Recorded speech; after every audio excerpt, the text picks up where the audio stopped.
নমস্কার বন্ধুরা, উমার সংসার চ্যানেলে আপনাদের স্বাগত জানাই। আশা করি আপনারা ভালো আছেন, সুস্থ আছেন।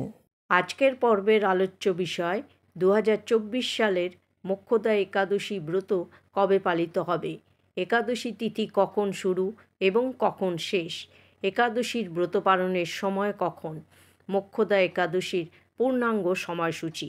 এছাড়াও জানব মোক্ষদা একাদশীর ব্রত পালনের নিয়ম কী এবং মোক্ষদা একাদশীর মাহাত্ম্য কী।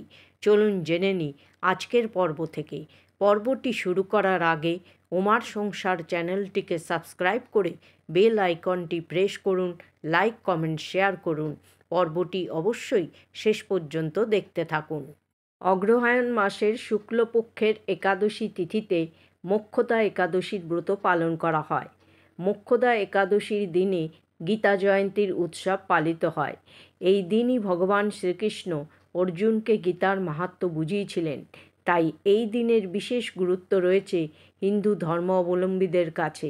প্রচলিত বিশ্বাস অনুযায়ী এই একাদশী পালন করলে পিতৃপুরুষরা মোক্ষ লাভ করেন। মোক্ষদা একাদশী পালনের নিয়ম। একাদশীর দিন সকাল সকাল স্নান সেরে ভগবানের সামনে একাদশী ব্রত করার সংকল্প গ্রহণ করুন। পূজা শুরুর আগে ভগবানের সামনে একটি ঘিয়ের প্রদীপ জ্বালান। ভগবান বিষ্ণুকে পঞ্চামৃত অভিষেক করুন। ভগবানকে হলুদ রঙের ফুল ও ফুলের মালা নিবেদন করুন। তুলসী মঞ্জরি, ফল, মিষ্টি দিয়ে ভগবানের পুজো করুন। ধূপ দ্বীপ জ্বালিয়ে বিধিবদ্ধ আরতি করুন। সন্ধেবেলায় আবার ভগবান বিষ্ণুর পূজা ও আরতি করুন। যারা মোক্ষদা একাদশীর ব্রত রাখবেন তারা অবশ্যই মোক্ষদা একাদশীর ব্রতকথা পাঠ করবেন বা শ্রবণ করবেন। একাদশী তিথির পরদিন উপবাস ভাঙতে হয়। পঞ্জিকাতে একাদশী পালনের যে নির্দিষ্ট সময় দেওয়া থাকে সেই সময়ের মধ্যে পঞ্চ রবিশস্য ভগবানকে নিবেদন করে প্রসাদ গ্রহণ করে পালন করা একান্ত দরকার, নয়তো একাদশীর কোনো ফল লাভ হয় না। পালনের পর কোনো অভাবী দরিদ্রকে আপনার সামর্থ্য অনুসারে দান করতে পারেন। এবার জেনে নেব 2024 সালে 1431 বঙ্গাব্দে মোক্ষদা একাদশী ব্রত কবে পালিত হবে। 2024 সালে 1431 বঙ্গাব্দে মোক্ষদা একাদশী ব্রত পালন করা হবে 11ই ডিসেম্বর 2024 বুধবার। একাদশী তিথি শুরু হবে 10 ডিসেম্বর 2024, বাংলায় 24শে অগ্রহায়ণ 1431 মঙ্গলবার রাত 12:58 এবং একাদশী তিথি শেষ হবে 11ই ডিসেম্বর 2024, বাংলায় 25শে অগ্রহায়ণ 1431 বুধবার রাত্রি 10:37। 2024 সালের মোক্ষদা একাদশী ব্রতের পালন সময় হবে 12ই ডিসেম্বর 2024, বাংলায় 26শে অগ্রহায়ণ 1431 বৃহস্পতিবার সকাল 6:13 পর থেকে সকাল 9:45 মধ্যে। এবার জেনে নেব মোক্ষদা একাদশীর ব্রত মাহাত্ম্য কথা। পুরাণ অনুযায়ী পুরাকালে গোকুলে বৈখানস নামক এক সৎ ধর্মপরায়ণ রাজা ছিলেন। তিনি প্রজাদেরকে নিজের সন্তানের মতো দেখতেন। তার প্রজারা বৈষ্ণব সম্প্রদায়ের অন্তর্গত এবং বৈদিক জ্ঞানে অত্যন্ত পণ্ডিত ছিলেন।